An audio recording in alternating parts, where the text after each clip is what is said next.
பத்மம் யூடியூப் அன்பர்களுக்கு இப்பதிவில் மானூர் சாமிகளின் அற்புதங்களை பற்றி காணலாம். மானூர் சாமிகளின் ஜீவசமாதி பழனிக்கு மிக அருகில் பழைய தாராபுரம் சாலையில் சுமார் 3 கிலோமீட்டர் தொலைவில் கோதைமங்கலம் என்ற கிராமத்தில் உள்ளது. மானூர் சாமிகளின் ஜீவசமாதிக்கு முருகப்பெருமானும் போகர் சித்தரும் வந்து செல்வதாக ஒரு தகவல் உண்டு. ஜப்பான் நாட்டுக்காரர் கனவில் தோன்றிய மானூர் சாமிகள் தன் ஜீவ சமாதி அருகே விநாயகர் சிலை அமைக்க கனவில் தோன்றி கூறியதை அடுத்து ஜப்பான் நாட்டுக்காரர் பழனி வந்து மானூர் சாமிகளின் ஜீவ சமாதி அருகே விநாயகர் சிலை அமைத்து கொடுத்தார்.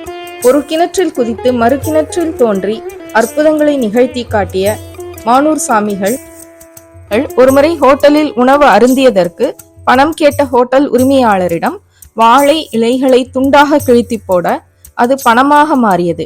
இதை கண்டு ஹோட்டல் உரிமையாளர் சுப்பையா சுவாமி காலில் விழுந்து வணங்கினார். திருமணத்தை நடத்தி வைத்த மானூர் சாமிகள். பழனியில் மரக்கடை அதிபர் பொண்ணு மகனுக்கு நீண்ட நாட்களாக திருமணம் நடைபெறவில்லை என்று மானூர் சாமிகளிடம் வேண்ட மானூர் சாமிகள் கேரளாவில் உள்ள ஒரு முகவரி கூறி அங்கு மணப்பெண் இருப்பதாக கூற சாமிகள் சொன்ன ஊர் விலாசத்தில் மணப்பெண் இருப்பதை கண்டு அதிசயித்து போனார் மரக்கடை உரிமையாளர் பொண்ணு. மானூர் சாமிகளின் ஜீவ சமாதியில் பெரிய வன்னிமரம் இருந்தும் காகங்கள் பல வருடங்களாக எச்சமிடாமல் இருக்கிறது. இதனை கேள்விப்பட்டு நேரில் கண்ட மக்கள் இதனை மகானின் அருட்சாதனையாகவே பார்க்கிறார்கள்.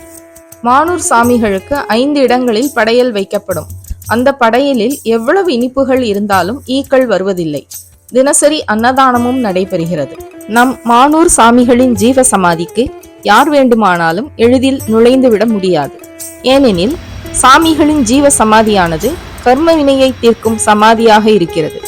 மேலும் அங்கு சாமிகளின் அருள் அலைகள் எல்லையற்று காணப்படுகிறது. எனவே பழனிக்கு போகும்போது அங்கு இருக்கும் மானூர் சாமிகளின் ஜீவ சமாதிக்கு சென்று வழிபடுங்கள். உங்களது கர்ம வினைகள் கண்டிப்பாக குறையும். நீங்கள் திண்டுக்கல் மாவட்டம் பழனியில் இருக்கீங்கன்னா பழனியில இருந்து மதுரை, பொள்ளாச்சி, கொடைக்கானல், கோயம்புத்தூர் மற்றும் இந்தியா முழுவதும் எங்கே போகணும்னு நினைச்சாலும் உங்களை சேஃபாக கூட்டிகிட்டு வர்றதுக்கு கற்பகம் டிராவல்ஸ் இருக்காங்க. இவங்க கிட்ட Tavera, Swift, Innova, tempo traveller மற்றும் டாடா இண்டிகா போன்ற கார்கள் வாடகைக்கு கிடைக்கும். ஐயா வந்து 1913 வந்தவங்க. இங்கே பக்கத்தில் மானூர்னு சொல்லி ஒரு கிராமத்தில் இருந்தாங்க. அங்கே நிறையா சித்து விளையாட்டு நிறையா பண்ணியிருக்காங்க. இன்னமும் உயிரோட்டமாக இருக்காங்க. 41 ஐயா 1941 ஜீவசமாதி ஆகியிருக்காங்க. நிறையா சித்து விளையாட்டு நிறையா பண்ணியிருக்காங்க. இன்னமும் உயிரோட்டமாக ஐயா இருந்துகிட்டு இருக்காங்க. வரவங்களுக்கு நல்லா செஞ்சுக்கிட்டு நம்ம என்ன நினச்சி வேண்டுறோமோ அதை அவங்க நிறைவேற்றி கொடுத்துருக்காங்க.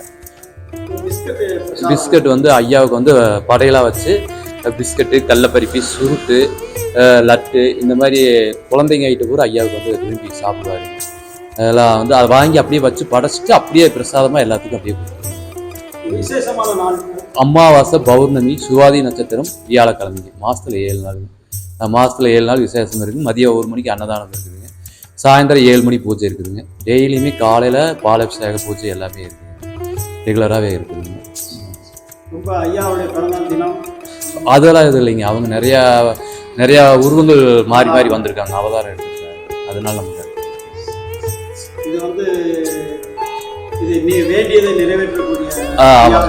அதாவது நம்ம என்ன பிரச்சனையா இருந்தாலும் ஐயாடு சொல்லி நம்ம மனப்பூர்வமா வேணும்னா அவர் நிறைவேற்றி கொடுத்துருக்காரு.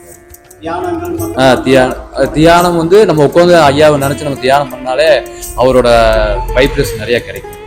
நீங்க ஒரு 10 நிமிஷம் உட்காந்தீங்கன்னா உட்காந்து ஐயாவை பத்தி நினைச்சுக்கிட்டு இருக்கும்போது உங்களுக்கு அந்த வைப்ரேஷன் நிறையாவே கிடைக்கும்.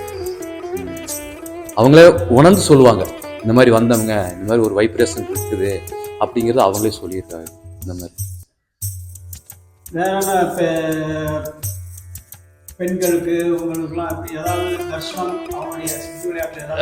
கனவுல போய் சொல்லுவாருங்க. இந்த மாதிரி கனவுல இதை வாங்கிட்டு வாங்க சொல்லுவாருங்க, இதை பண்ணுவாருங்க. நிறைய விஷயங்கள் நடந்திருக்கு. கல்யாணம் ஆகாதவங்களுக்கு கல்யாணம் பண்ணி கொடுத்துருக்காங்க. வேலை கிடைக்காதவங்களுக்கு கவர்மெண்ட் வேலை கிடைச்சிருக்கு. இந்த மாதிரி நிறைய விஷயங்கள். அவங்க மார்க் எனக்கு இவ்வளோ மார்க் வேணும்னா கூட அந்த அளவுக்கு மார்க்கே வாங்கி கொடுத்துருக்காரு. அந்த அளவுக்குலாம் பண்ணியிருக்காரு. குழந்தை பேர் இல்லாதவங்களுக்கு 6, 7 வருஷம் 8 வருஷம் குழந்தை இல்லாதவங்களுக்குலாம் குழந்தை பேர் கொடுத்துருக்காரு. அந்த அளவுக்கு ஐயா சக்தி வாங்கிட்டாரு நிறையா. ஆமாங்க. இப்ப தினசரி எத்தனை மணிக்கு வரணும் இந்த இதுல? இது காலையில் 6:30 நைட்டு 8:30 வரைக்கும் ஐயா திறந்துருக்குங்க. எனி டைமே திறந்துருக்கும். காலையில் 6:30 வந்தோம்னா 7 மணிக்கு பாலாபிஷேக பூஜை இதெல்லாம் இருக்குது. மதியம் 1 மணிக்கு தீவர்த்தனை இருக்குது விசேஷ நாட்களில்.